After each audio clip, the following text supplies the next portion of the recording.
بسم الله الرحمن الرحیم. اللهم صل علی محمد و علی آل محمد کما صلیت علی ابراهیم و علی آل ابراهیم انک حمید مجید و بارک علی محمد و علی آل محمد کما بارکت علی ابراهیم و علی آل ابراهیم انک حمید مجید. عرض سلام دارم و ادب و احترام خدمت همه شما خوبان و عزیزان و سروران. الله را بی نهایت سپاس از اینکه این توفیق رو نصیب راه ما کرد تا در یک برنامه‌های دیگر سفره دل میزبان و میهمان شما عزیزان و خوبان باشیم به همراه جناب دکتر نور محمد عمرای عزیز. جناب دکتر خوش آمدید. خیلی خیلی ممنون. اگر اجازه بدید بنده هم عرض ادب و سلامی داشته باشم خدمت بینندگان. بسم الله الرحمن الرحیم. الحمدلله و الصلاة و السلام علی حبیبی و مولای رسول الله. خیلی بازم خوشحالم که باز در خدمت شما عزیزان هستیم با یه برنامه دیگه از برنامه‌های سفره دل. سلام و احترامات ما رو پذیرا باشید و ما رو همراهی کنید تا در این برنامه بتونیم راهکارهایی برای جوونا و جلوی راه خانواده ها بذاریم و دست در دست هم یک گره کوری که در خیلی از خانواده هست رو با هم باز کنیم. آمین. در برنامه گذشته اگر همراه ما بوده باشید به همراه شما عزیزان گل و شیرینی گرفتیم و به همراه جناب دکتر رفتیم خواستگاری. بعد از اینکه گزینه مورد نظر انتخاب شد و کنکاش در انتخاب شخص مورد نظر، شریک عمر، همسر آینده نه تنها در دنیا بلکه در آخرت، همسری که تا ابدالابد به نام ما خواهد بود و با ما زندگی خواهد کرد، رفتیم تا آغاز کنیم زندگی خودمون رو با خواستگاری. به گوشه هایی از خواستگاری اشاره کردیم. نمیشه که تمام جزئیات رو به هر حال در خلال یک برنامه مطرح کرد. سعی کردیم که نکات مهمتری که در باب خواستگاری مورد نیاز هست که بهش بیشتر بپردازیم و باهاش آشنا بشیم رو به همراه شما عزیزان ورق بزنیم. به همچنین این دفتر حکایت عشق ازدواج و زندگی رو به همراه شما به ورق زدنش ادامه میدیم و بعد از دوران خواستگاری، بعد از اون حکایت پر التهاب خواستگاری، وقتی که به آقا پسر جواب بله داده میشه، دل تو دلش نیست و اون لپاش گل میندازه و دیگه شکفته میشه قنچه های احساسش و یک حس جدیدی بهش دست میده. این احساسی که عزیزانی که تجربه کردن و زندگی مشترکشون رو هم شروع کردن و حتی صاحب فرزند هم هستند، با وجود اون تراوت و لطافت و شادابی وجود فرزند و حکایت‌های دوران زندگی مشترک، اما همیشه از این دوران بین خواستگاری و بین ازدواج به عنوان یکی از زیباترین دوران‌های عمرشون یاد می‌کنن. دوران زیبایی که خیلی ها خاطراتش رو دوست دارن، دوران زیبایی که حساسیت‌های خاص خودش رو داره، دورانی که این دورانی است که انسان اصلا توی یک دنیای دیگه‌ای قرار میگیره. مخاطب من عزیزانی هستن که تجربه کردن، عزیزانی که تجربه نکردن به زودی تجربه خواهند کرد ان شاء الله. اگر انتخاب درستی باشه این دوران زیبایی خواهد بود. بعضیا میگن زیباترین دوران زندگی 3 دوره است. دوره‌ای که انسان در ابتدای نوجوانی، در ابتدای جوانی و پایان دوره نوجوانی قرار میگیره و اون سن و سالهای به هر حال از 17 18 تا 20 21 و 22 به هر حال اون حس و حال خودش رو داره و غالبا خاطراتش باقی میمونه.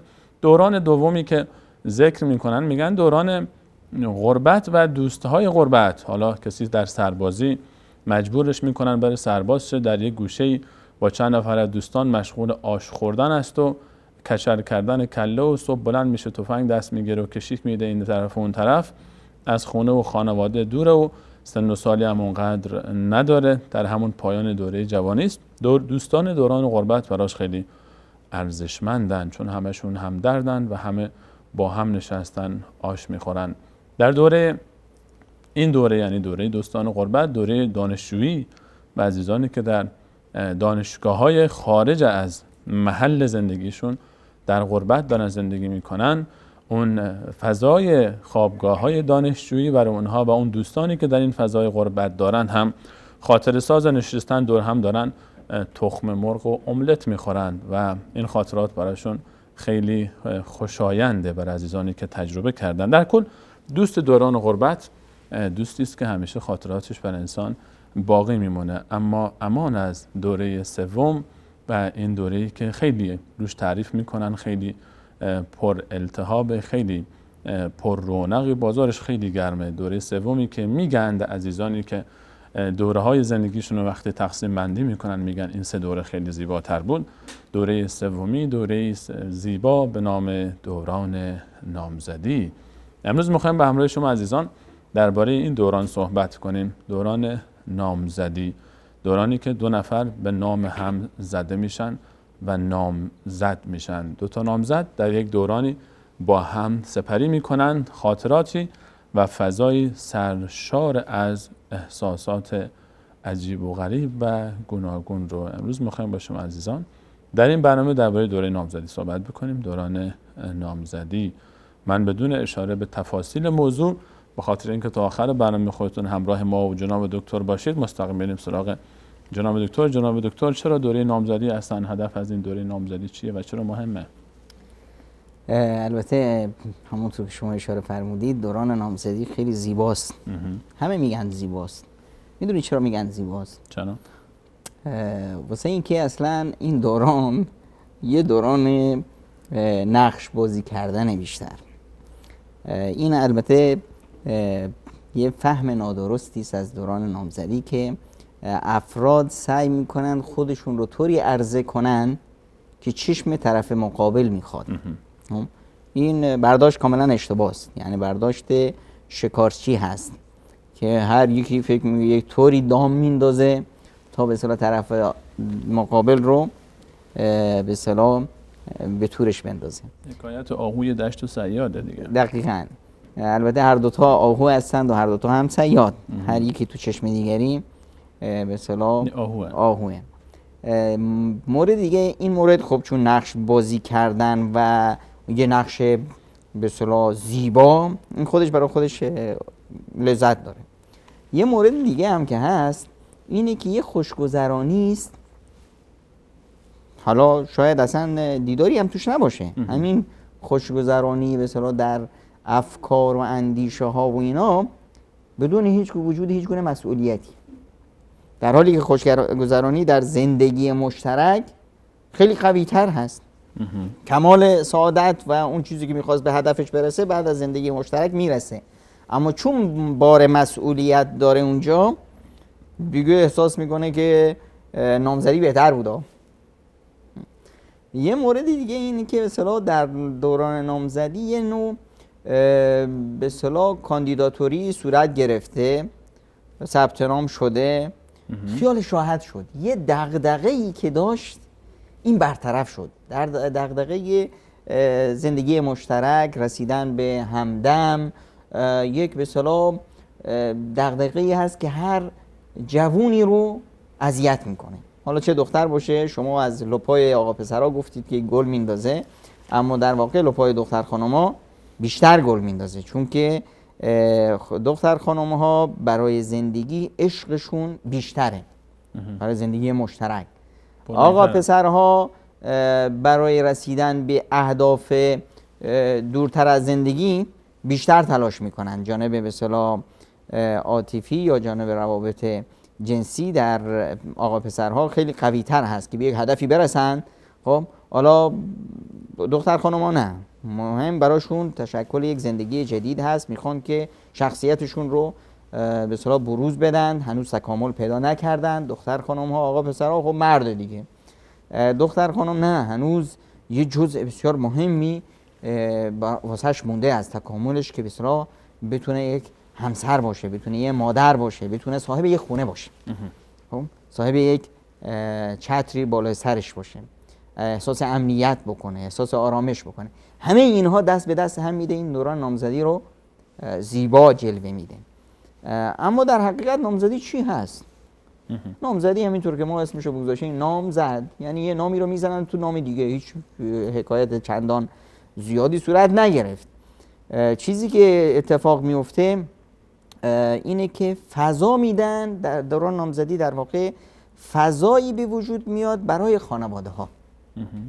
دوران نامزدی اصلا ازدواج رو تعریف میکنه که ازدواج مال یه پسر دختر نیست، مال دو تا فامیل هست، دو تا خانواده هست. یک به اصطلاح روابط اجتماعی جدیدی تار و پودش الان داره زده میشه و هم بافت جدیدی در جامعه صورت میگیره. الان یک به اصطلاح افرادی، نه یه فرد با یه فرد، یه افرادی با هم بیگانه بودن یا اگر مثلا نوعی رابطه داشتن، رابطه به اصطلاح خویشاوندی داشتن، این رابطه خیلی عمیق‌تر میشه، مستحکم‌تر میشه. اینه که برای خانواده ها مهم هست. واسه همینه که در عرف بسیاری از جوامع ما چی هست؟ تا دوران نامزدی میشه چیکار میکنن؟ دختر پسر رو از هم قیچی میکنن، کلن سیم خاردار میندازن که تو اون منطقه ای که آقا پسر رفته به صلاح نامزدی اصلا از اون کوچه نباید رد بشه. تا دیروز حق داشت میشوره از دم در اون خونه رد بشه فلان. چرا؟ چون که احیانا اون طغیان غرایز در آقا پسرها به خصوص، این طغیان غرایز باعث میشه که حد و مرزی که وجود داره این شکسته بشه.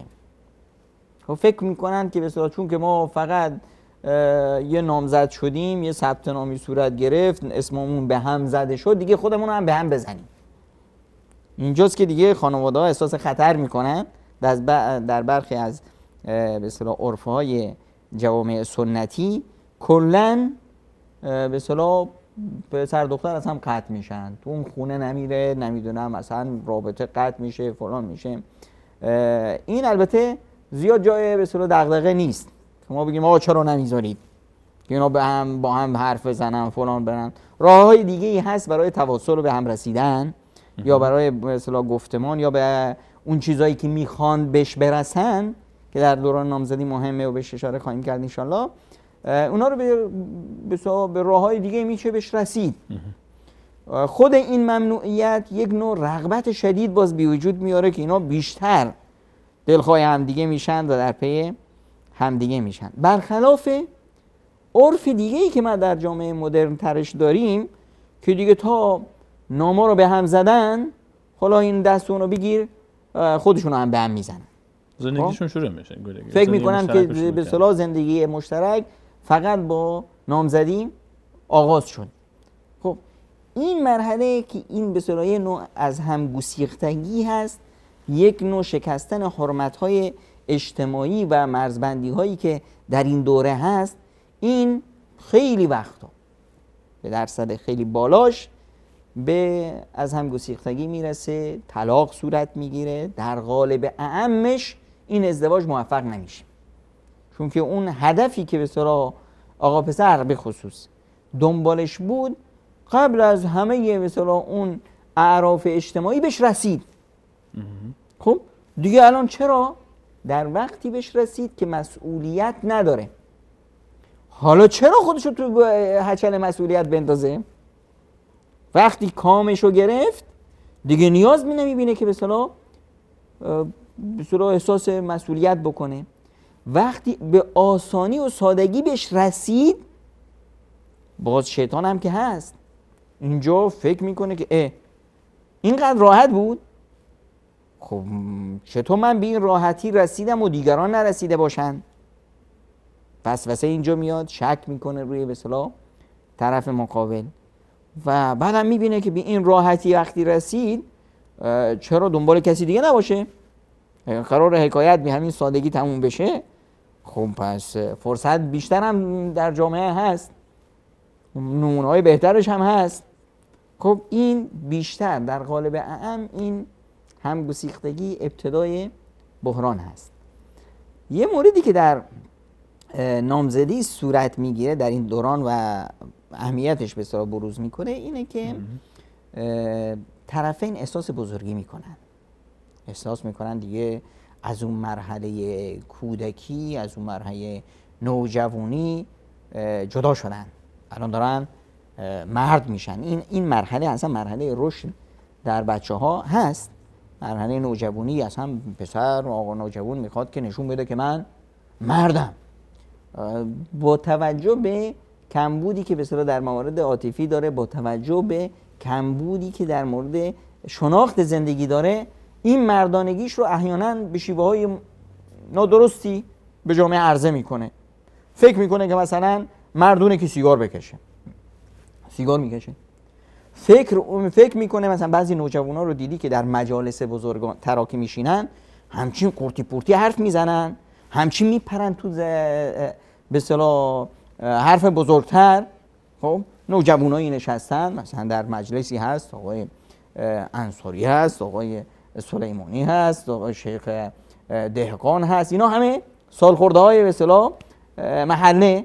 خب کد خدامنشا به اصطلاح من 60 70 سال در ذهن شما سن دارم فکر کنم. به هر حال اینکه ریش‌سفیدان من که به اصطلاح 200 300 تا لباس رو حداقل پاره کردید. حالا این شمایی که نشستی، مثلا یه نوجوانی که در این سن نوجوانی هست، 20 21 ساله هست، مثلا میخواد که نشون بده به دیگران که منم هستم، منم بزرگ شدم. خب آقای سلیمانی این کاری که شما کردید اصلا نادرست هست. خب این نشون دهنده چی هست؟ میخواد که بگه که من بزرگ شدم. اما شیوهی که به اصطلاح حالا مسائل تربیتی خانواده، مسائل نمیدونم جامعه، برداشته هایی که از این ور و اون ور بارگیری شده، اینا سبب میشه که به شیوه نادرستی این رو عرضه کنه. حالا شد چی؟ داماد یا شد عروس، دختر خانم، الان دیگه احساس میکنه که نه، واقعا بزرگ شده. بزرگی رو از کجا میگیره؟ از چشای دیگران. اینجا که مثلا تو حرف شما میپرید، میخواست نشون بده که من بزرگ شدم، اینجا میخواست بگه که آهای کد خدا، آهای بزرگترا، منم بزرگ شدم، منو جزء به اصطلاح بزرگا حساب کنید، من دیگه بچه نیستم.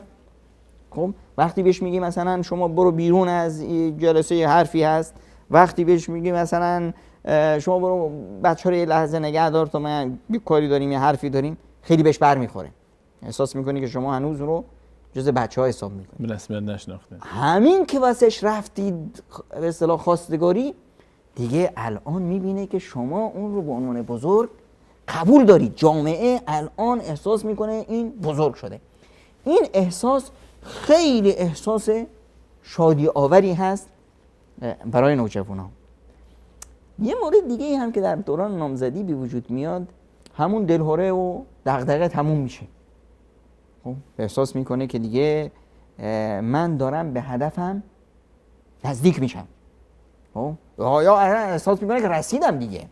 خب و یه مورد دیگه که احساس امنیت میکنه، دختر خانم‌ها به خصوص احساس میکردن که دیگه الان من کم کم سربارم، همه چپ چپ نگاه میکنن. اصلا دوره به اصطلاح بلوغ به مرحله‌ای که به اصطلاح عرف جامعه است که ازدواج کرده باشه، مثلا در اعراف جامعه تاجیکستان ما 18 سالگی وقت ازدواج هست.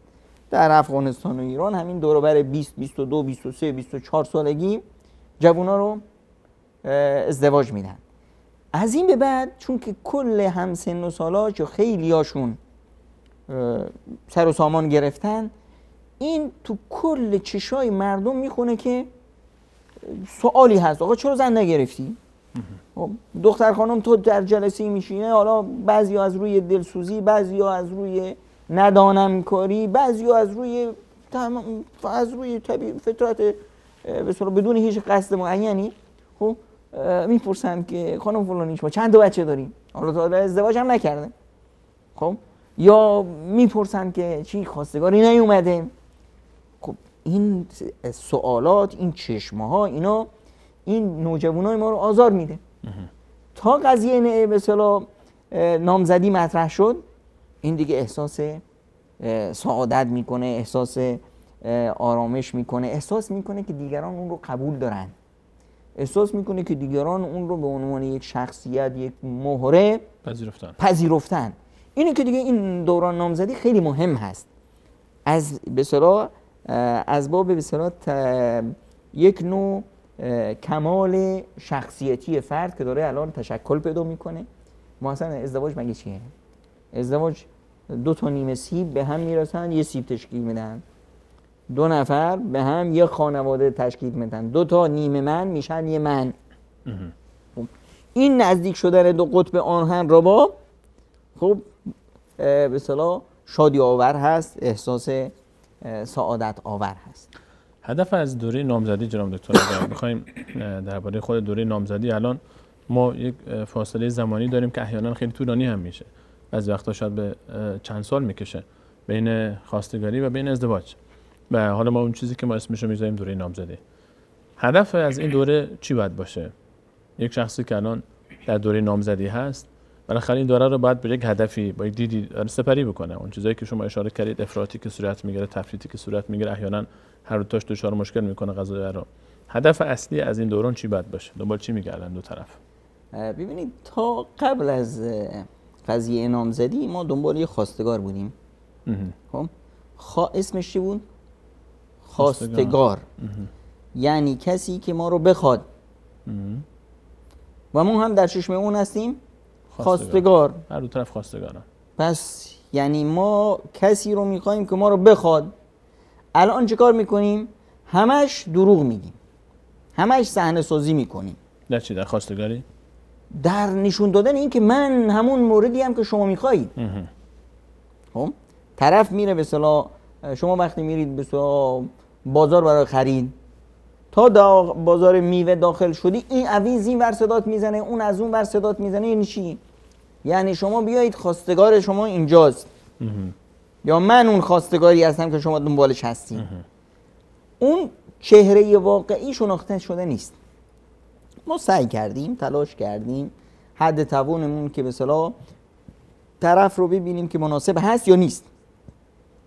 پرسیدیم از این ور اون ور، دیدیم که سوژه برای ما سوژه مناسبی هست. الان هنوز هم یک هندونه است که باز نشده. در دوران نامزدی ما میخوایم این هندونه رو بازش کنیم. واقعا مناسب هست یا نه؟ وقتی که تصور از نامزدی اشتباه باشه، نامزدی یه نوع دلهوره‌ای باشه که من الان گیرش انداختم، نکنه که از تورم بره بیرون، باز همون نقش بازی کردن و دروغ گفتن ادامه پیدا میکنه. این نوع نامزدی نهایتش بحرانساز هست. هدف اصلی در نامزدی چی هست؟ شناخت هست. شناخت افراد و شناخت خانواده ها. ما که رفتیم خانواده طرف رو دیدیم، الان ما میسنجیم که ما الان با خانواده طرف مقابل یه خانواده بزرگتر رو تشکیل میدیم، یه فامیل تشکیل میدیم. یه فامیلی عبارت از مجموعه از خانواده هاست. شما بودید سلیمانی، همسر شما از یه فامیل دیگه. الان در این فامیل جدیدی که میاد، همه به اصطلاح بچه‌هایی که میان همشون سلیمانی. خب یک روابط دیگه تشکل پیدا میکنه. این سلیمانی کوچولوی جدیدی که اومده چیکار بود؟ یک به اصطلاح عمویی رو با یه دایی با هم گره زده، عمه‌ای رو با خاله گره زده و به اصطلاح 2 تا پدر بزرگ این ور داره، 2 تا پدر بزرگ، یک پدر بزرگ مادر بزرگ این ور، یک پدر بزرگ مادر بزرگ این ور. یک به اصطلاح ریتم جدیدی در جامعه تشکل پیدا میکنه.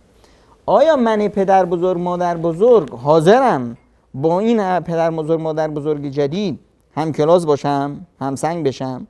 ما خاله ها، عمه ها، دایی ها، عموها، خویشاوندا، هم دامادا، آیا با هم دیگه میتونیم کنار بیاییم؟ این از بعد اجتماعی است که اینا برای ما مهم هست. اینا نقش داره برای به اصطلاح تعیین این ازدواج که صورت بگیره یا نه. خود این طرفینی که به اصطلاح از اول گمان بر این رفت که اینا با هم میسازن، اما چون این دید از دور بود، تو بافت جامعه و خانواده ما وارد نشده بودیم. الان با نامزدی ما این اجازه رو پیدا میکنیم که سرزده هم وارد زندگی همدیگه باشیم، از ریز و درشت ماجراها خبر بشیم. این همیشه صدای دهل از دور خوش است. ما وقتی پرسیدیم همه تعریف کردن. وقتی داخل به اصطلاح دوران نامزدی شدیم، الان باید شناختمون کامل بشه، بدونیم که این طرف مقابل ما چه ویژگی هایی داره و چه مزایایی داره به اصطلاح و چه عیوبی داره، چه کاستی هایی داره، چه مزایایی داره.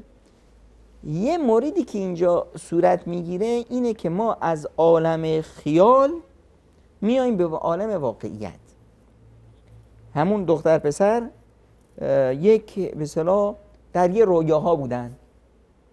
خب رویاها هم ساخته به اصطلاح خیالات، خود خیالاتشون، تصوراتشون، بعد محیطی که درش بودن، محیطی که به اصطلاح دانشگاه بود یا محیط کاری بود یا محیطی که ساخته شد، محیط دروغینی که بهشون املا میشه، محیط رسانه، به خصوص محیط فیلم ها که آقا تو فیلم ها همه عشق و عاشقی هست و همه ماهند و همه شیرین میگن، اما وقتی اومدن تو زندگی دیدن نه بابا، زندگی موارد دیگه هم داره.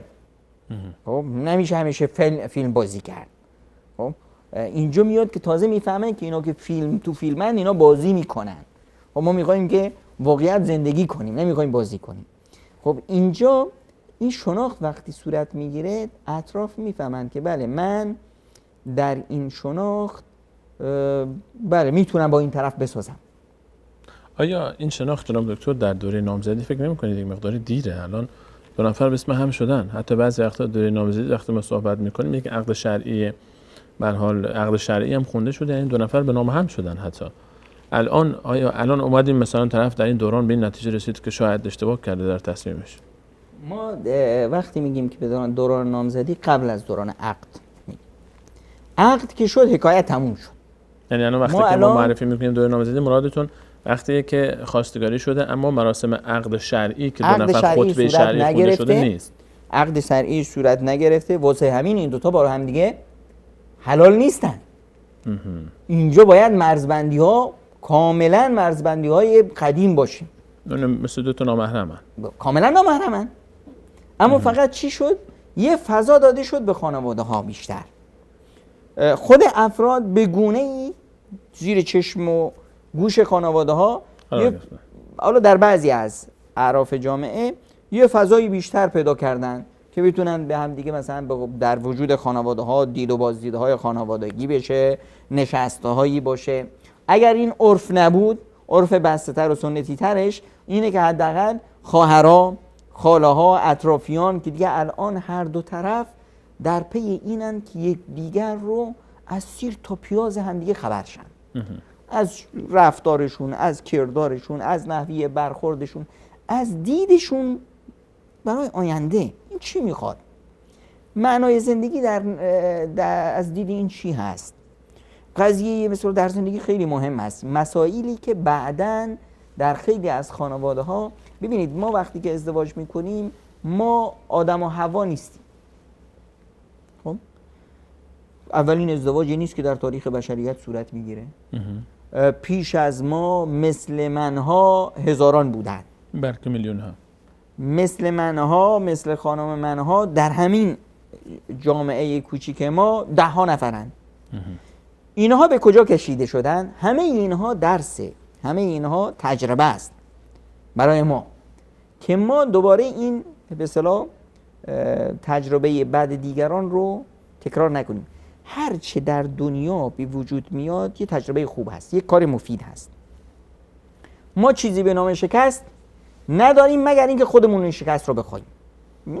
در زندگی چی هست؟ ما مثلا در یه مسیر راه میریم، خسته، کوفته، گرسنه، یک صحرایی هست، داریم از گرسنگی طرف میشیم، یه سبزیجاری رو دیدیم، یه سبزی به اصطلاحی که باقی جایی سبزی هست. حالا ما مجبوریم که از این گیاهان بخوریم، چاره‌ای نداریم. خب الان کی یکی میخوره؟ میگیم که آقا شاید اینا سمی باشه، من میام میخورم. من وقتی میخورم به خاطر چی میخورم؟ به خاطر این میخورم که دیگران مواظب باشن که نتیجه این چی شد، همه منتظر باشید تا ببینیم چی میشه. حالا من این تجربه رو کردم و سمی بود، من مردم. های من کار اشتباهی کردم؟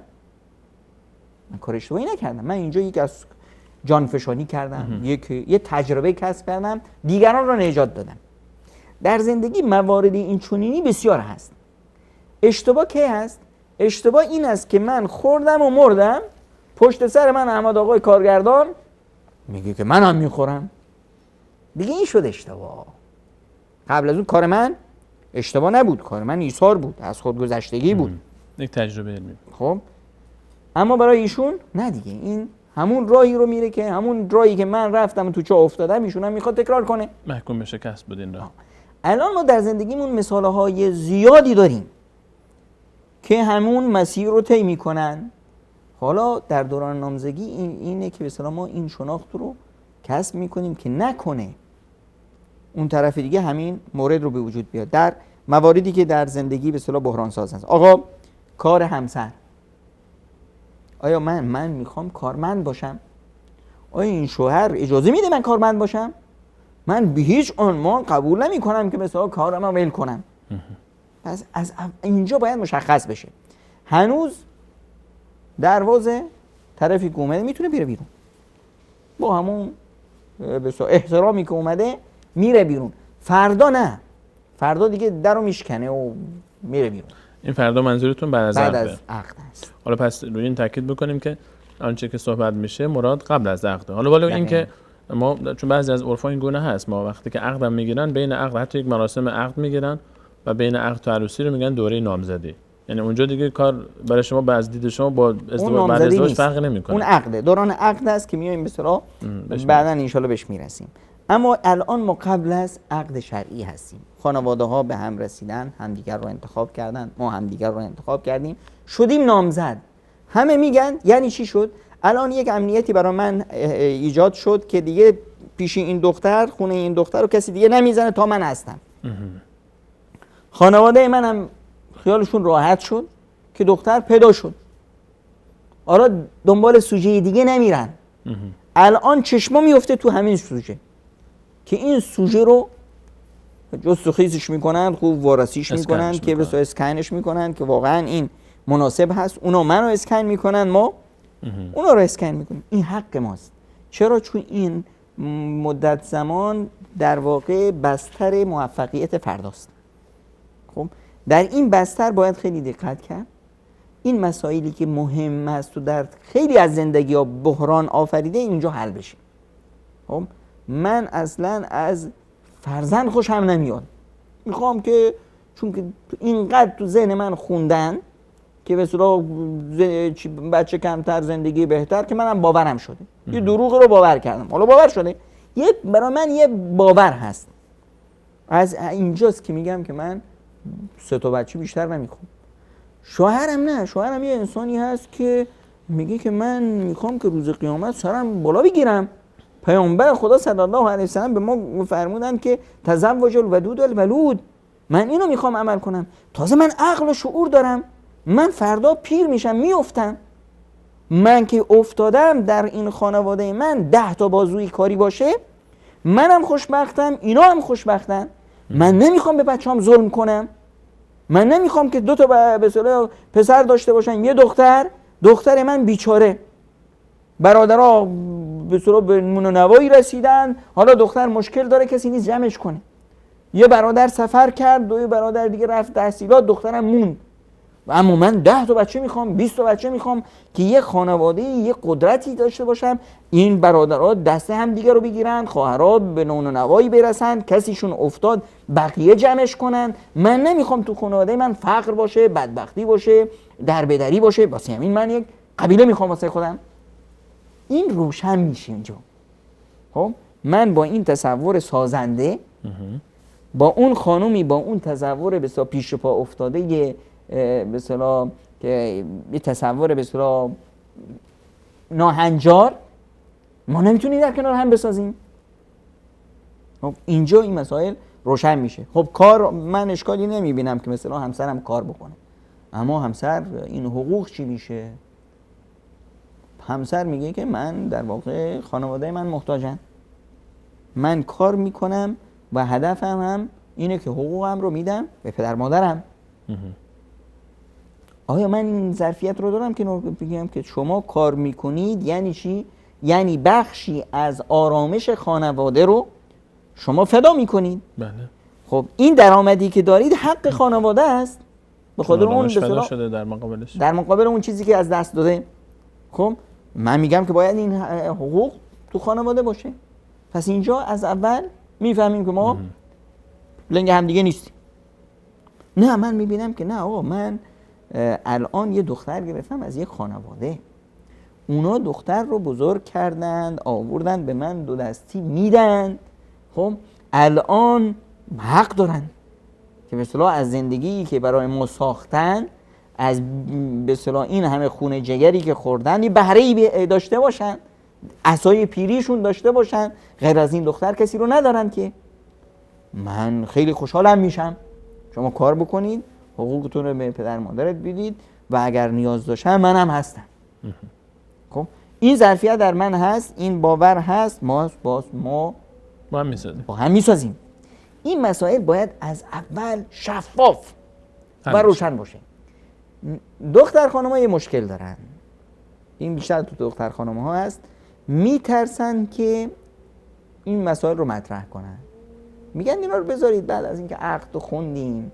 از این میترسن که این مرحله تموم به هم بخوره حکایت. میترسن که این به اصطلاح شوهر فرار کنه، باستگار بره دیگه. خب این خیلی اشتباهه. امروز طرف من رو آنچنان که هستم دوست داشته باشه، قبول کنه بهتره، یا ولم کنه، یا فردا منو کشف کنه. یعنی چی کشف کنه؟ یعنی این همه چیزایی که من به اصطلاح پنهان کرده بودم، این رو ببینید. ما یک مرحله رو اسمش رو گذاشتیم مرحله خواستگاری. اون مرحله خواستگاری شما نقش بازی کردید تا خواستگارت بیاد. اومد. الان اسمش هست نامزدی. این مرحله دیگه است. اینجا دیگه باید کاملا شفافیت باشه، صراحت باشه و هر یکی از طرفین از خودش بپرسن بعد از شناخت که آیا بعد از این شناخت آیا من میتونم به این فرد اعتماد کنم؟ آیا من میتونم در کنار این فرد احساس امنیت بکنم؟ آیا من میتونم این فرد رو همونطوری که هست قبولش کنم؟ خب یه موردی که باید تو ذهن طرفین باشه اینه که من با این فرد با همین شکل و شمایل، با همین باورها، با همین سلوک و رفتار، با همین دینداری و دیانت قبولش دارم یا نه. هیچ وقت نیام یه چیز خیالی ببافم که من این رو میگیرم، حالا این عیب و ایرادات داره، اینا رو درست میکنم. این تصور رو کاملا باید از ذهنمون بزنیم بیرون. یه همسر نسیه‌ای نمیخواد هرگز. اینکه من همسرم در آینده اینطور میکنم، اینطور میشه، همون چیزی که الان هست. چرا؟ چون که یه تصوراتی از من میخوام مثلا الان من قبولش دارم و امیدوارم که بهتر از این بشه. اگه شد و به حل مراد. اگه شد خب نور علی نور. اما اگه نشد نوره ها. قبولش دارم، تماما قبولش دارم. حداقل خوب هست. آقا میگن معتاده، ازش پرسیدم گفت والا گهگاهی عشقی میزنم، ازدواج کردم انشالله ولش میکنه. والا زیاد پایبند نیست، اما خب خانواده ما پایبندن. وقتی تو خانواده ما اومد مجبور میشه، آدمش میکنن. ببینید در قضیه نامزدی ما یه نامزد دیگه هم داریم، نامزد ریاست جمهوری و نامزد نمیدونم چی مجلس و نمیدونم نماینده شهر. نماینده شهر که کمترینش باشه، حالا رئیس جمهور هم، همشون ببینید قبل از نامزدی چی هن؟ یه کچکول گدایی دستش گرفته میره در به در خونه ها، به من رای بدید که من چنین خواهم کرد و چنان خواهم کرد.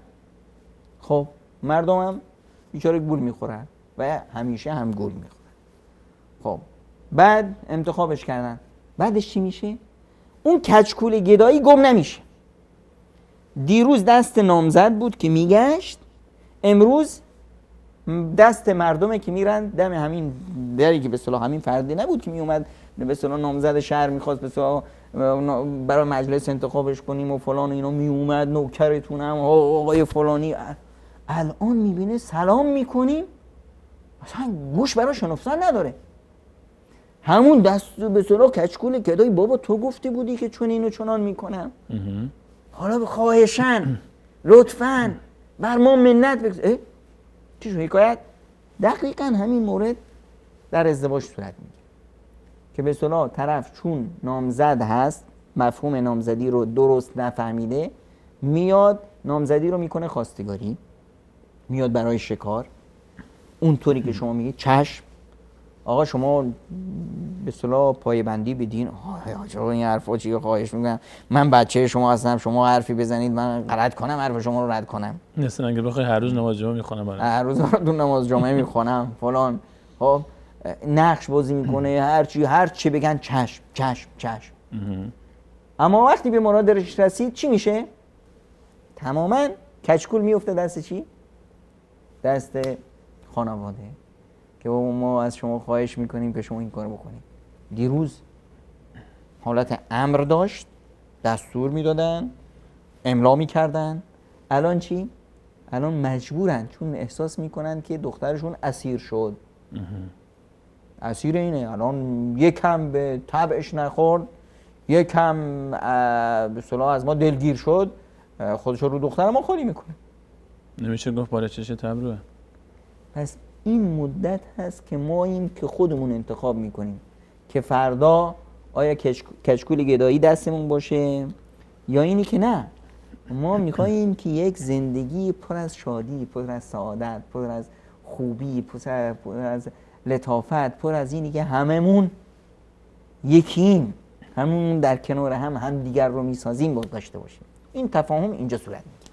خیلی ممنون جناب دکتر. دوره نامزدی یا همون دوره به تعبیر جناب دکتر فاصله بین خواستگاری و عقد مهمترین دوره برای شناخت و آخرین فرصت برای شناخت است و بعد از اون دیگه وقتی که خطبه شرعی و عقد خونده شد و دو طرف شرعاً زن و شوهر هم شدن، ولی اینکه مراسم ازدواج گرفته نشده باشه، وقتی که خطبه خونده شد، حالا چه اون چیزی که ما اسمش رو مراسم عقد میگذاریم یا اینکه بحث ازدواج، وقتی دو نفر یک خطبه شرعی خونده شد و شاهدین اومدن و دو نفر همدیگر رو به عنوان همسر قبول کردن، دیگه حکایت به پایان میرسه.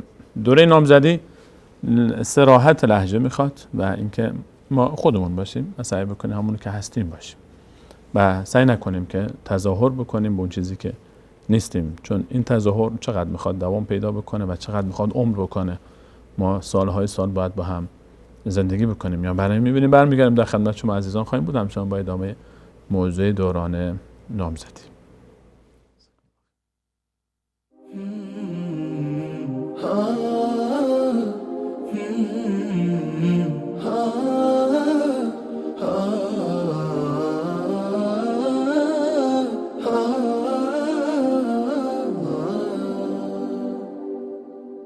هي زوجتي عنوانها عنواني وحبيبتي بستانها بستاني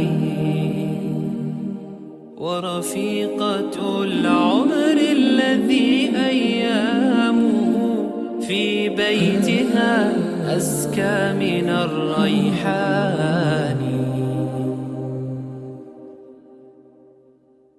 هي زوجتي عنوانها عنواني وحبيبتي بستانها بستاني ورفيقة العمر الذي أيامه في بيتها أزكى من الريحان هي أم أبنائي وروضة مهجتي وشريكتي في الفرح والأحزان هي من إذا مل الفؤاد رأيتها زهرا جديدا يانع الألوان وإذا اشتكيت من الصعاب وجدتها سهلا مريحا لين الأركان.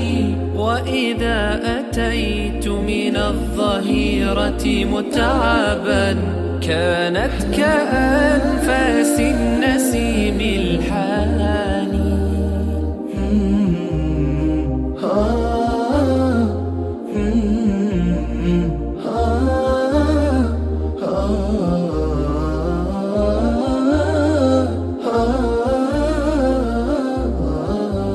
في وجهها أمل وملء عيونها هي نعمة الرحمن يا إخواني.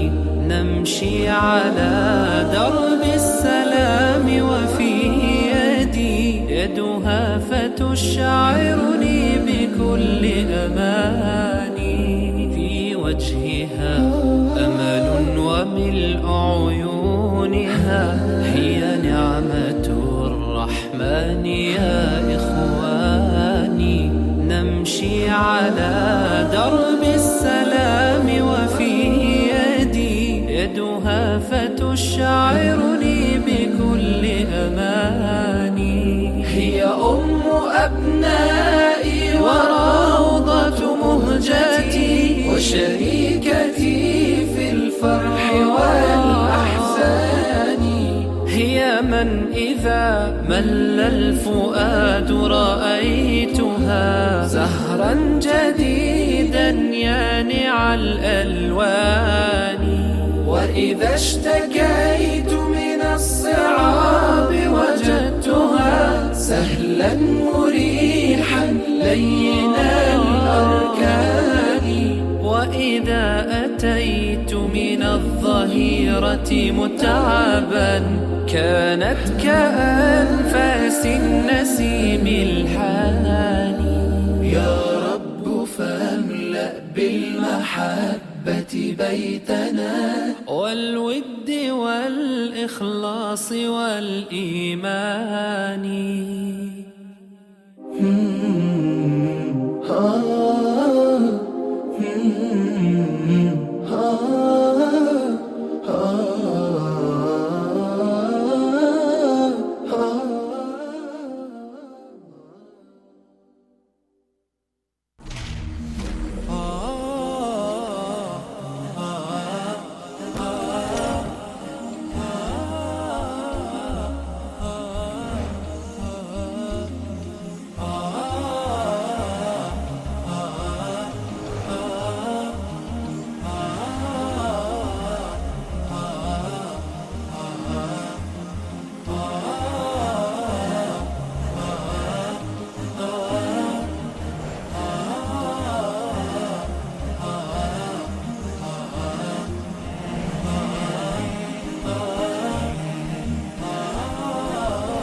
بعد سلام مجدد خدمت همه شما خوبان و عزیزان در فاصله بین خواستگاری تا عقد، آنچه که ما به عنوان دوره نامزدی معرفی میکنیم ازش، این بخش خاص.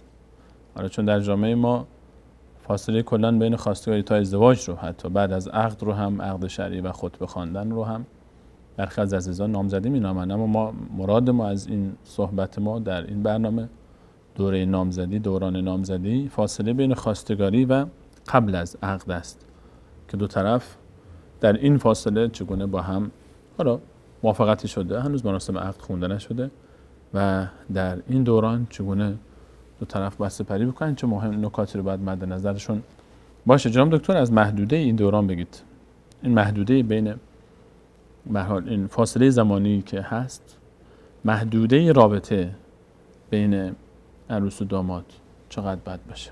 اولا از به اصطلاح در این دوران این محدوده کاملا محدوده نامحرمیت هست.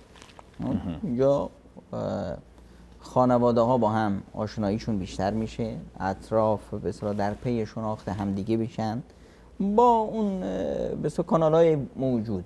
حالا هر کی بخواد بگه که جامعه ما سنتی هست و یا جامعه مدرن هست و فلان هست، در به اصطلاح محدوده‌ای که شرع گذاشته اینا با هم نامحرمن.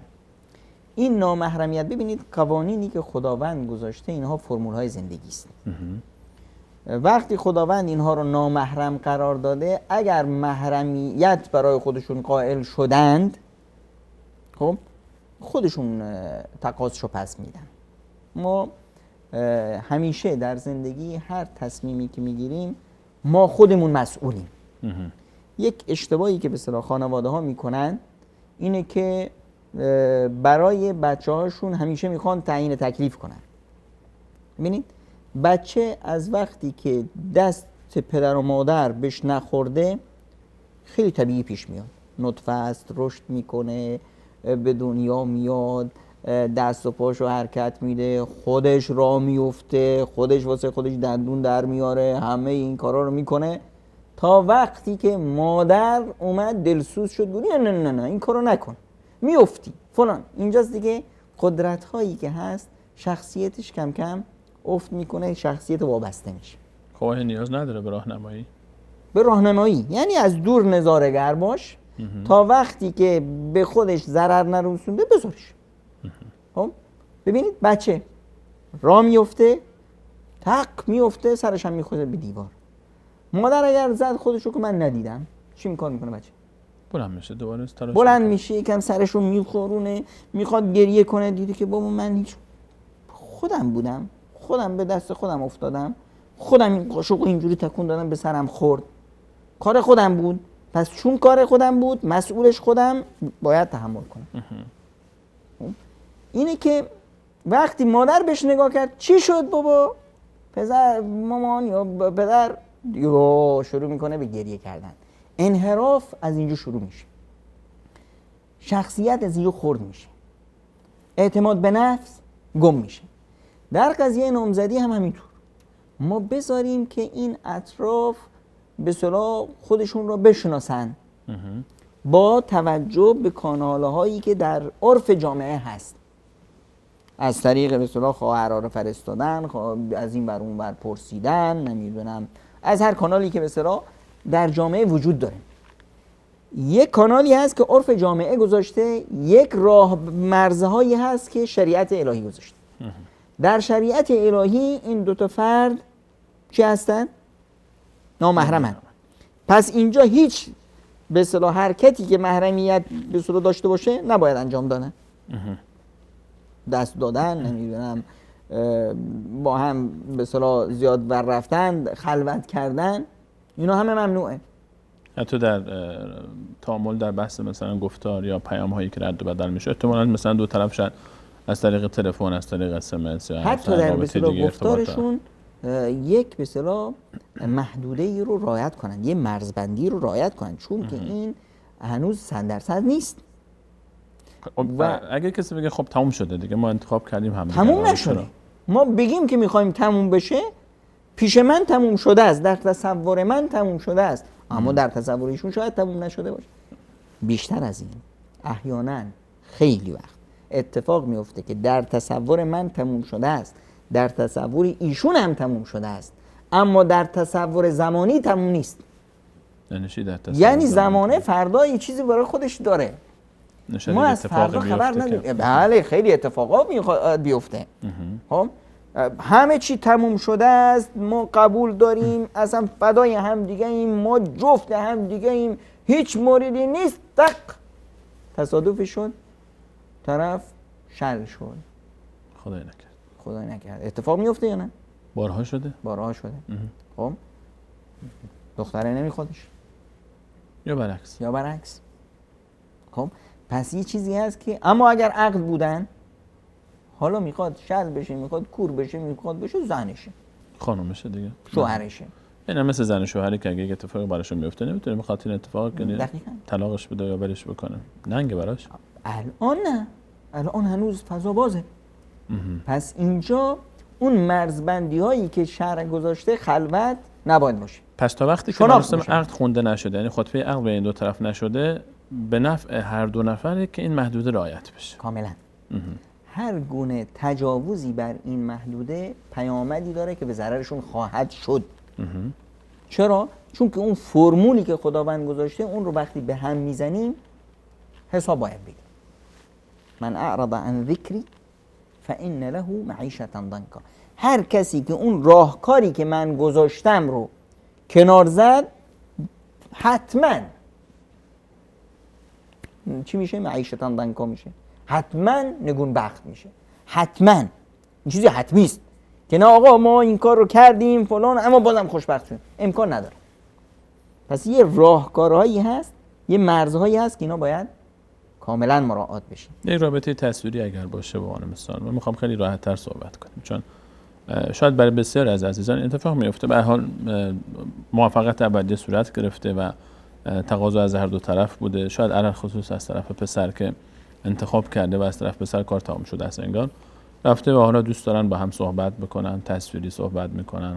حالا شاید پدر مادر هم اجازه ندارن، ولی مخفیانه خودشون یه گوشه به هر حال الان با این اینترنت ها با این وسایلی که هست تصویری راحت تر صحبت میکنن، شاید بگو بخندی داشته باشن. اینو مناسب نمیبینید تو این فضا؟ من میگم که اگر هم تصویری صحبت کردن، ببین از حق پسر هست و همچنین از حق دختر که هم دیگر رو ببینن. خب اما این دید اجازه نیست که مثلا در خلوت باشه. چرا؟ چون که اینا آدمن. هرچه ببینید ما در میگیم که آقا حضرت ابراهیم علیه السلام، حضرت ابراهیم پیامبر هست، وحی الهی براش میاد، خلیل الله هست. وقتی میخواد که امری که از جانب خدا برای حضرت ابراهیم اومده این رو اجرا کنه، اولوالعزم هست. شیطان میاد که وسوسه‌اش کنه. اگه برای حضرت ابراهیم میاد، رسول الله صلی الله علیه و سلم میفرمایند که هیچ دو زن و مردی بیگانه با هم خلوت نکردن مگر اینکه سومی شیطان بود. شیطان اونجا هست.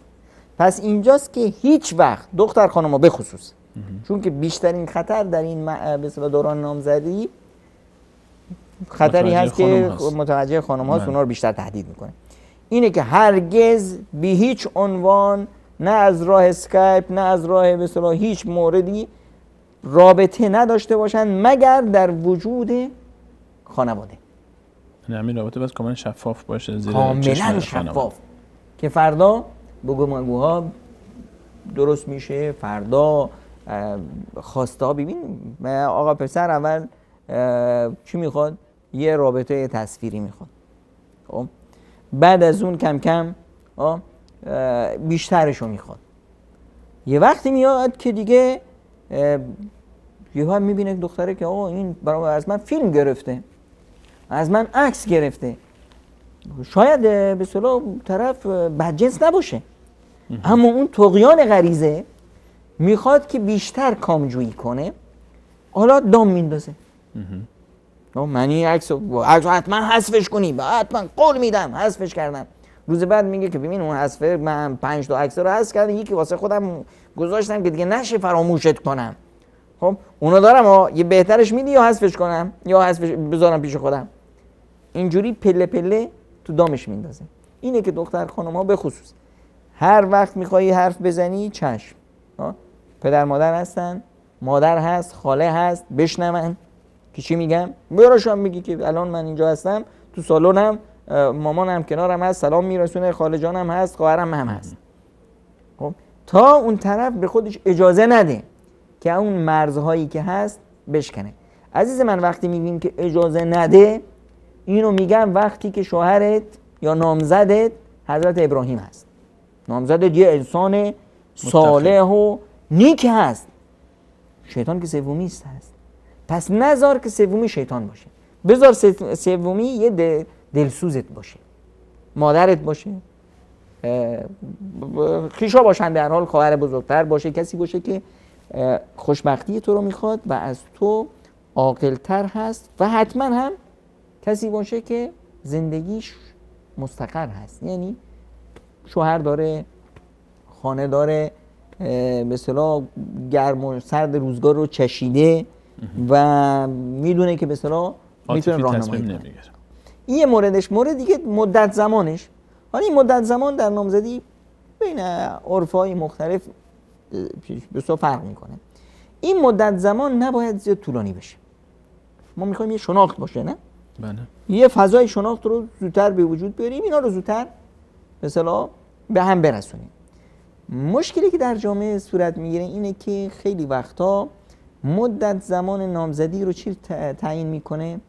مادیات زندگی، یا یک به اصطلاح مواردی که آقا تا سربازیش تموم بشه، تا درسش تموم بشه، تا نمیدونم کار پیدا کنه، میخواد خونه بسازه تا خونه تموم بشه، میخواد نمیدونم ماشین بگیره تا ماشینش، میخواد مهریه رو جمع کنه تا مهریه‌اش تموم بشه.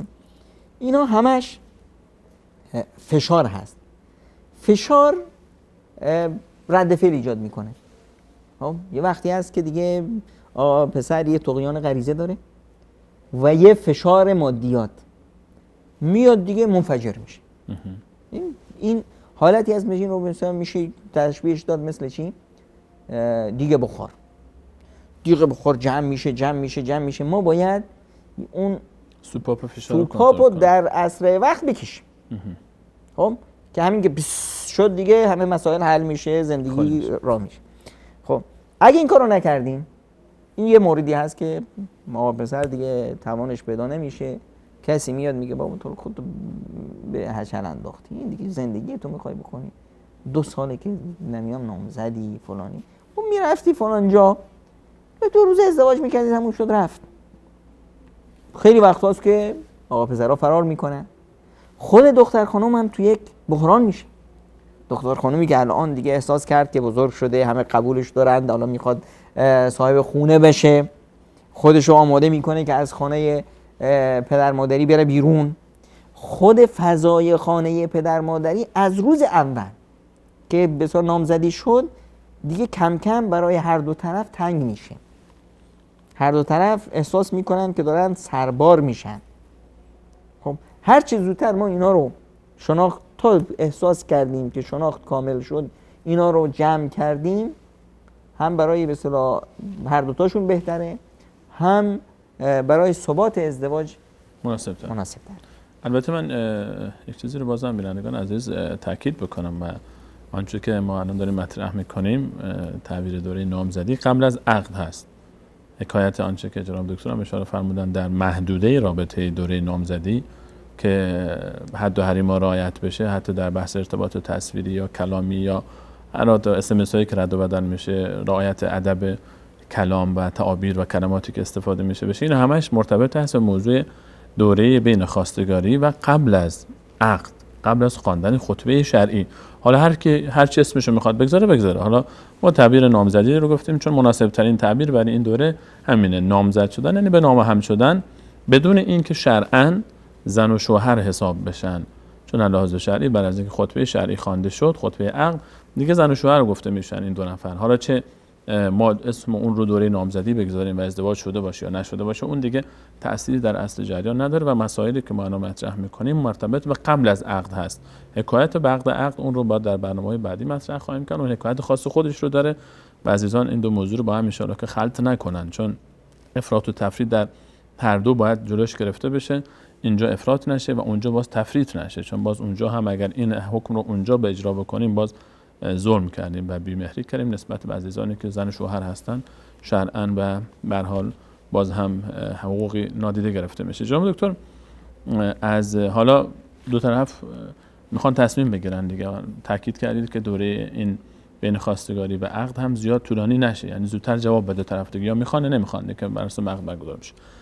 این اضطرابی که به هر حال حاکم هست بین علی خصوص خانواده دختر، این اضطراب رو چیکار باید باش کرد؟ چطور این اضطراب رو، حالا من در این اضطراب چطور میمونه طرف که حالا من نمیدونم چیکار بکنم. شاید این سوال برای خیلی پیش اومده، خواستگار اومده این دوره ما چند روز هی میگیم این هفته بعد، این هفته بعد جواب بدیم، ولی نمیدونیم چی جوابی بدیم. چیکار باید کرد با این اضطراب ها؟ ما اینجا الان به اصطلاح جواب رو تقریبا گرفتیم. اینه که خیلی وقت‌ها هست که یه به اصطلاح احساس طبیعی به وجود میاد که آقا پسر بعضی وقتا از خودش میپرسه واقعا من اینو میخوام، دوستش دارم. یه وقتایی هست که بسیار طغیان غریزه عاطفی هست، میگه که براش میمیرم. یک وقتایی هست که احساس میکنه که واقعا من میخوامش یا نه، مناسب من هست یا نه. ببینید این تردد و به اصطلاح عدم قدرت در تصمیم گیری و یه طرفه شدن یه مکانیزم طبیعی هست در جسم انسان. وقتی انسان از چیزی ترس داشته باشه، بیم داشته باشه، الان ما به طرف یک زندگی جدیدی داریم میریم. یه زندگی که مسئولیت هایی داره، طبیعت. یک زندگی که بدبستان های خاص خودش رو داره، یک فضای کاملا جدید. خب الان یه غرایزی هست که ما رو میکشه که بله برو پیش. و این فطرت الهی است که خیلی چیز مفیدی از اگر این نمی بود کسی ازدواج نمی‌کرد. درست. خب یه مورد دیگه هست که ترس از مسئولیت که انسان باز کاملا متردد میکنه. طبیعی هست که به اصطلاح طرف یک نوع به اصطلاح ترددی داشته باشه که واقعا برم نرم. اما من اینجا میخوام به همه عزیزان یه چیزی رو بگم و اون خیلی مهمه. اون اینه که هیچ تصمیمی در زندگی، هیچ تصمیمی اشتباه نیست. خود ذات تصمیم اشتباه نیست یا هیچ تصمیمی، هر تصمیم باشه اشتباه نیست. یعنی به چه چی معنی؟ تصمیم؟ ببینید این چای داغ هست. من آب داغ بخورم کار اشتباهی هست یا نیست؟ میسوزم. من این رو گرفتم به عنوان آب، این باید آب سرد باشه. من گرفتم و نوشیدم، دیدم که آب داغ بود. خب این من تصمیم نگرفتم. اما اگر من اومدم این رو گرفتم و میدونم که داغ هست، میدونم که داغ هست، اما تصمیم گرفتم با وجود اینی که داغ هست بنوشم، می نوشم، تصمیم اشتباه گرفتم؟ نه دیگه، برای حال یک حکمتایی برای این، من برای خودم یک دلایلی برای این حرکت هم دارم، ولی این کن دلایل از دید دیگران اشتباه باشه، اما نزد من این دلایل توجیه پذیره. در بار اول من میدونستم که یا تصور من این بود که این سرده، من آب یخ میخورم، دیدم که آب جوش بود، الان من دعوا میکنم، عصبانی میشم، دهنم سوخت فلان. انتظار نداشتم، چون که علم من، دانش من غیر از تصور من بود. این خیلی مهمه. ما خیلی وقتا نمیدونیم که دانش و تصور دو چیز مختلف است. ما همه میدونیم که خدا ما رو میبینه، اما احساس نمی کنیم که خدا ما رو میبینه. به همین خاطر گناه میکنیم. به همین خاطر گناه میکنیم. ما میدونیم که این لیوان باید سرد باشه، چون احساس نکردیم گرمه سوختیم. الان من دونستم که این چای داغه و آمادگی اون عکس العمل رو هم گرفتم از قبل. آمادگی گرفتم، تصمیم درستی بود. در قضیه ازدواج هم همینطوره. خانواده ها نیاند املاء کنند بر پسر بر زوجین، بذارید خودشون تصمیم بگیرن. اگر شما املاء کردید به اونا که این کار رو باید بکنید، بهترین سوژه رو براشون انتخاب کنید، تو دلش میمونه که این به من تحمیل شد. بعدن دیگه همیشه میاد من نمیخواستم، شما به من گفتید، من انتخاب نکردم فلان، از این حرفا. اما بذارید خودشون تصمیم بگیرن. خودش وقتی تصمیم گرفت، تصمیم چی هست؟ هر تصمیمی که بگیره درسته. به چه معنا؟ به این معنایی که هر تصمیمی که گرفت اولا خودش مسئوله، خودت کسی دیگر ملامت نمیکنه. ما اومدیم گفتیم که خواهر من، این آقایی که شما میخواهید اومده خواستگاری، توصیه ما به شما اینه که اینو قبولش نکن. اولا اخلاقش بده، آدم عصبانی هست، آدم نمیدونم زنو میزنه فلانه، چیزایی که ما ازش میدونیم. اما خواهره گفت نه من همینو میخوام. عزیز من مبارک، انشالله خودت قبول کردی، خودت پاش وایست. الان چون که قبول کرده، فردا اومد ما گفتیم که بیکاره، میگه من اشکال نداره گلدوزی میکنم، من خارج زندگی رو در میارم. بابا ما گفتیم که معتاده، خودت قبول کردی، حالا پول احتیاطش هم بده. چون که خودش مسئوله دیگه. باید ببینین پیامبر خدا صلی الله علیه و سلم چی میفرماید. میفرمایند که عجبا لامر المؤمن، امر مؤمن بسیار عجیبه. ان اصابته سرا شکر فکان خیرا له، اگر خوبی بهش رسید شکرگزاری میکنه، این براش خوبه. و ان اصابته ضرا صبر فکان خیرا له، اگر بدی بهش رسید صبر میکنه، باز هم تو این خیر اون هست. و عسى ان تکرهوا شیئا و هو خیر لكم، شاید یه چیزی باشه در به اصطلاح زندگی من ببینم که این در ظاهر بده، در ظاهر بده، تو این خیر من هست. این چه وقت به وجود میاد؟ وقتی که من بدونم که این زندگی یک میدانی هست برای آزمایش، من در یک آزمایش الهی هستم، خداوند من رو امتحان داره میکنه، من همه اون چی که در توان من بود و به خرج دادم، طرف رو شناختم، فکر کردم بهترینه، الان اشتباهاتی که داشت اینا رو شناختم، دعای استخاره رو خوندم، دعا کردم، استخاره کردم، مشوره کردم، همه اینها قبولش دارم، خودم قبولش دارم. الان تا آخرش باید وایسم، چون که خودم مسئولم. چه وقت من نمیتونم وایسم؟ وقتی که معنای زندگی رو نفهمیدم. معنای زندگی رو اگه من فهمیدم که این زندگی امتحان هست، نه رقابت و درگیری بین ما دوتا. ببینید آقای سلیمانی، من اومدم، شما یه مبلی بود اینجا برداشتی، گفتی آقا بشین اینجا. اگه من اومدم گفتم بابا این چه وضع حاله، توی رو زمین بشینیم فلان جاشو ببین، این چه وضع، به این مشغول شدم، از هدفی که براش اومدم میمونم. یه استرسی هست، یه اعصاب خورد کنی هست، فلان هست. اما اگر گفتم نه آقا این امتحانه، من نشستم سر امتحان، میرم امتحان میدم، تو رفتم امتحان گفتن بشین میشینم دیگه، فرق نمیکنه. گفتن آقا جا نیست، اون صندلی شکسته است، رو اون بشین، خب پنکه هم نیست اونجا. اگه من بیام خودم رو مشغول کنم به شکستگی این به اصطلاح صندلی و گرمی هوا و اینا، فرصت از دست رفت، فرصت از دست میره، حتما مردود میشه. اما اگر اومدم نه آقا این امتحانه، خب وقتی که من تو زندگی افتادم، اگر این رو احساس کردم که من الان در مقابل من وظیفه‌ام چیه؟ وظیفه‌ام اینه که به خدا برسم. بله. ازدواجم چی بود؟ ازدواجم یک پیمان هست، نه بین من و طرف مقابل. ما در عرف، در شرع، در انسانیت ما با هم بیگانه ایم. ما تا دیروز حق نداشتیم به همدیگه دست بزنیم. ما امروز میخواییم که همه چیز همدیگه باشیم، همه چیز حلال بشه، لباس تن همه لباس تن هم بشیم. به حکم کی؟ الله متعال.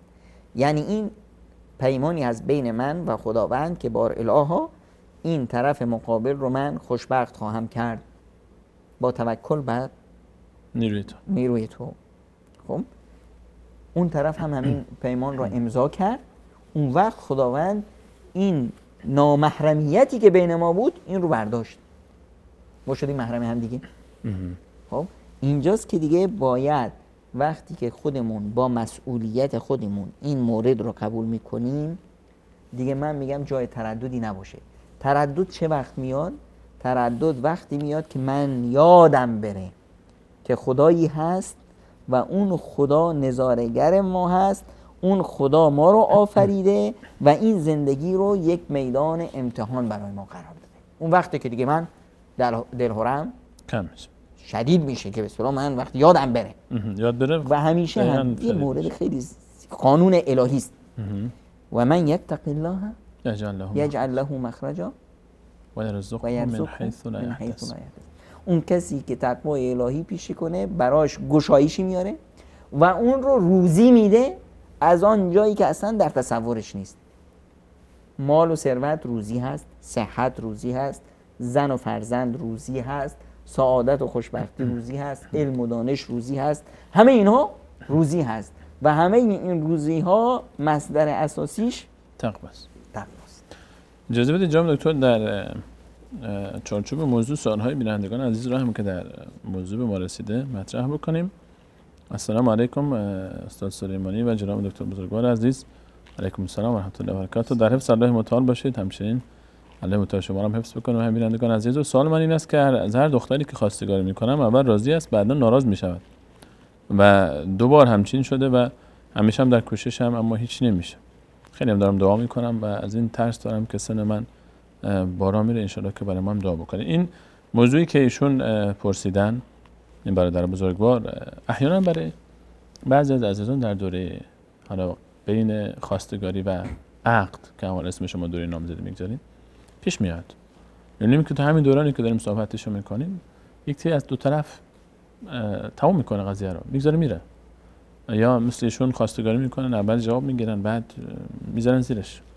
چیکار باید کرد در همچین مواردی؟ اصلا به نظر شما چرا این پیش میاد؟ اول موافقت میشه، موافقت اولیه، با توجه به اینکه خب طرف هم یک حتما اون جواب اولیه هم که داده، با توجه به یک آشنایی قبلی صورت گرفته، اما یکی از دو طرف کوتاه میاد از قضیه و کنار میزنه. ببینید دوستان سلیمانی، ما وقتی میریم خواستگاری مثل این مورد این عزیزمون چه اتفاق میفته؟ این یه فردی هست که میخواد ازدواج کنه، تا رفتن خواستگاری دیگه اینقدر خوشحال میشه که دیگه رسیدم به هدف. خب اما یه موردی خیلی مهم یادش میره. چی؟ یه وقت هست که شما آقای سلیمانی یک هدیه‌ای میخرید میبرید پیشه، میدید دست خانمتون.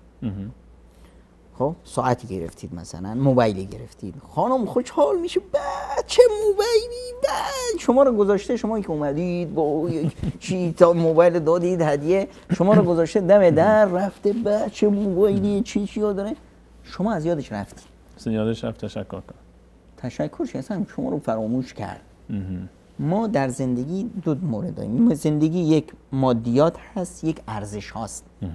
خب اگه ما گرفتار ماده بشیم یعنی چی؟ وقتی که من از این موبایل خیلی خوشحال شدم، یعنی اینی که من دارم میگم که ارزش من از این موبایل کمتره، ارزش من از این ماده‌ای که به دست آوردم کمتره، واسه من خیلی خوشحال میشم. شما به کسی میگید که آقا، خیلی وقتا اتفاق میفته که میگن آقا شما برنده شدید نمیدونم خونه ای آنچنانی، این مبلغ به اصطلاح 100 میلیون دلار رو شما برنده شدید، تا به طرف میگن تق سکته میکنه میمیره. یعنی چی؟ آمپرش میزنه. یعنی اینه که این انسان ماده رو پرستش میکنه، خودش رو خیلی حقیر میدونه در مقابل این ماده، اصلا کنه سعادت و خوشبختی رو سعادت و خوشبختی رو از دست میده. خب مقابلش کی است؟ مقابلش اون کسی است که یک نعمتی به اون داده شده، از نعمت خوشحاله، اما قبل از اینکه نعمت چشمگیرش باشه منعم رو میبینه، صاحب نعمت رو میبینه. همین خانم شما وقتی که موبایل رو دادید اینقدر به موبایل خوشحال شد از رسیدن این به موبایل، اما از شما تشکر کرد، این بزرگمردی و این محبت عشق شما رو دید. موبایل از دستش افتاد، شکست، براش مهم نیست، این افتاد شکست. چرا؟ چون میدونه که اون محبت شما ارزشش بالاتره، شما بهترش رو بهش میدین. دقیقاً در ازدواج همین صورت میگیره. خب یک کس هست که شیفته است، ترس داره، دلهره داره، چی کرد؟ نامزد شد، الان خیلی خوشحاله. دلهره چی داره؟ نکنه که به اصطلاح فردا منو ولم کنه، نکنه که نمیدونم فلان. همه این تصورات منفی که داره صورت میگیره. چرا؟ چون که یه منفی بابی در ذهنش به وجود میاره، کل اطراف این فضای منفیگری رو فضا میدن، این همون کاری که نباید بکنه رو انجام میده، از دل طرف میره. اما اگر میاد نامزد اومد، این رزق الهی است، الحمدلله. خب انشالله که خداوند ما رو توفیق بده که برم اول از خودم اجازه بگیرم، مشوره بگیرم. 2 رکعت نماز استخاره کردم، با دلم اومد. خب و قاعدتا بعضی میترسن که استخاره کنه از دلم بره. نه بابا، استخاره کن تو دلت میاد. خب اومد، استخاره کردم، الحمدلله. 2 روز بعد گفتن که 1 ماه بعد گفتن که آقا ما شما رو نمیخوایم. الحمدلله. و عسى ان تکرهوا شیئا و هو خیر لكم. میدونستم که خداوند خیر برای من میخواد، چون که اینجا من رابطم رو کردم با کی؟ با الله متعال. این رفت میدونم که خداوند متعال بهترش رو برام میاره. خب ناراحتم نمیشم، دلخورم نمیشم، دلهوره هم برام پیش میاد، امیدوارتر میشم. یه موردی که به اصطلاح عزیزان باید مد نظر داشته باشن اینه که همیشه آرزو نکنن. آرزوی چی نکنن؟ در پی باشن. یعنی ای کاش که یه زنی گیرم بیاد که اینطوری باشه. یعنی چی؟ ببینید من الان میگم که ای کاش میتونستم اون آبو از اونجا بردارم. کسی که اینجا نیست صدای ما رو شنید چی تصور میکنه؟ تصور میکنه که این حرف یک انسانی هست، دست نداره، شله، نمیتونه حرکت کنه، اون آب از اونجا برداره. نیاز داره کسی بیاد بهش بده. اما اگر بگم که آقای سلیمانی من تصمیم گرفتم فردا که جمعه است برم روی کوه هیمالایا، خب کسی که صدای منو میشنوه چی تصور میکنه؟ یک کوهنورد، یک کوهنورد، یه پهلوانی هست میخواد بره روی چی؟ ما باید تصمیم بگیریم. من تصمیم دارم که زنی با این مواصفات بگیرم، من تصمیم دارم که مردی شوهری با این مواصفات پیدا کنم. چه اتفاق میفته؟ همه یک مه و خورشید و فلک همه در کار میشن تا تو روزی رزقی به کفاری و به غفلت نخونی. وقتی که من اینطوری بکنم آقای سلیمانی ببینید، اگر من توکل کردم بر خدا به خدا قسم، این رو برای همه عزیزان میگم، پیامبر ما فرمودن که اگر توکل صادقانه کردید بر خدا، خداوند اون طور شما رو روزی میده که مرغان رو میده. مرغ با شکم خالی پرنده بیرون میشه از خونش، میره با شکم پر همراه با یه عروس خانم برمیگرده. دمش گرم. چرا؟ چون که صادقانه به چیز کرد. و اگر هم نگاه کنید خانم‌های گنجشکا خیلی شیک کرد، شوهراشون هم خیلی با کلاس هم، چون که توکلشون صادقانه است بر خدای متعال. اگر اینطوری توکل کردیم، تصمیم گرفتیم، خودمون رو خورد نکردیم، ای کاش چنین باشه، یعنی من ارزش همچنین صفاتی رو ندارم، اگر این به من برسه من دیگه از بال در میارم. پس اینجا من این ماده رو، این چیز رو پرستش میکنم، خدا اینجا نیست. اما اگر خدا مد نظرم باشه چی میشه؟ لئن شکرتم لازیدن.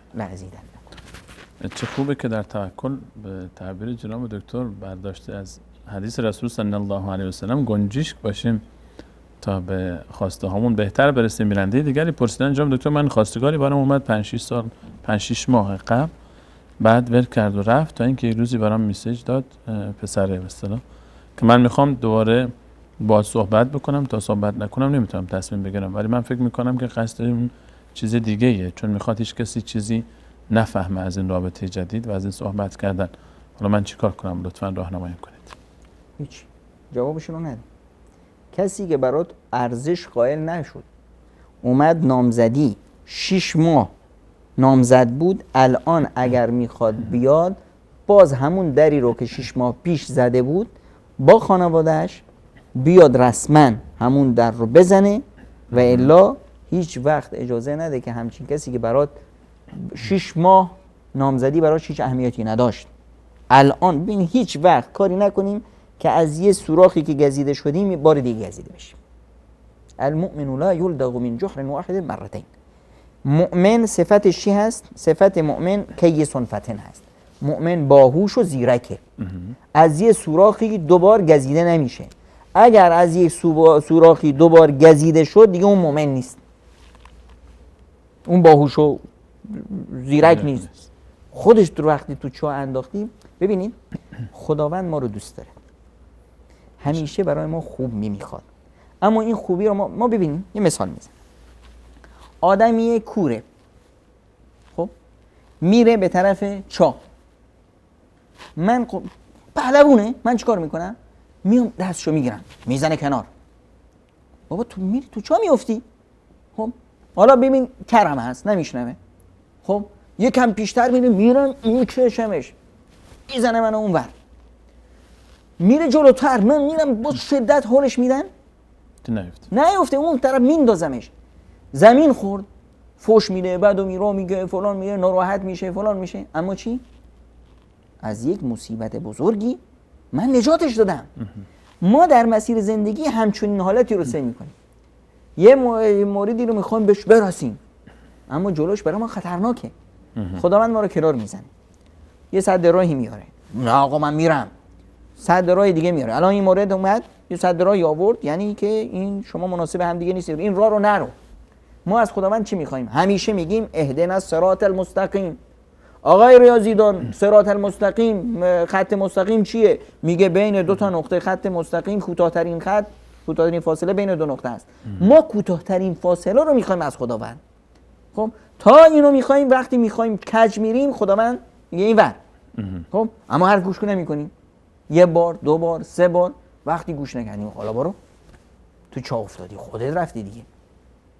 اینه که همچین مواردی که در زندگی پیش میاد این رو ببینیم. ما از خداوند کوتاه‌ترین راه رسیدن به سعادت رو می‌خوایم. موردی پیش اومد بدونیم که هر چیزی که برای ما پیش میاد توش خیره. ان شاء الله. جناب دکتر، ما گرچه سال‌های بینندگان همچنان باقی است، اما 2-3 دقیقه بیشتر فرصت نداریم. احساس می‌کنم حتما ان شاء الله در برنامه بعد وقت کامل برای پاسخگویی به هر آنچه که از پیام‌ها به ما رسیده اختصاص خواهیم داد. در 2-3 دقیقه اگر بخواید خلاصه بکنید موضوع بحث آنچه که بین خواستگاری و دوره عقد، نامزدی به اصطلاح نامزد شدن اتفاق میفته، برای بینندگان چه خواهید گفت؟ مهمترین مورد اینه که یه حدیث قدسی داریم از پیامبر اکرم صلی الله علیه و سلم که از خداوند نقل می‌فرمایند که خداوند می‌فرمایند انا عند ظن عبدی بی. من اونجاییم که بنده من گمانش هست. فلیظن عبدی بی ما یشاء. حالا بنده من هر چه دلش میخواد گمان ببریم. اگر بر خداوند ما این گمان رو بردیم که خداوند ما رو دوست داره، ما رو خوشبخت میکنه، حتما خوشبخت میشیم. اما اگر بر خداوند این گمان رو بردیم چی میشه، خوشبخت میشیم، بدبخت میشیم، چه اتفاقی میفته، فلانه، یعنی چی؟ یعنی اعتماد ما رو خدامون درست نیست، کمه. ایمانمون به خدامون درست نیست.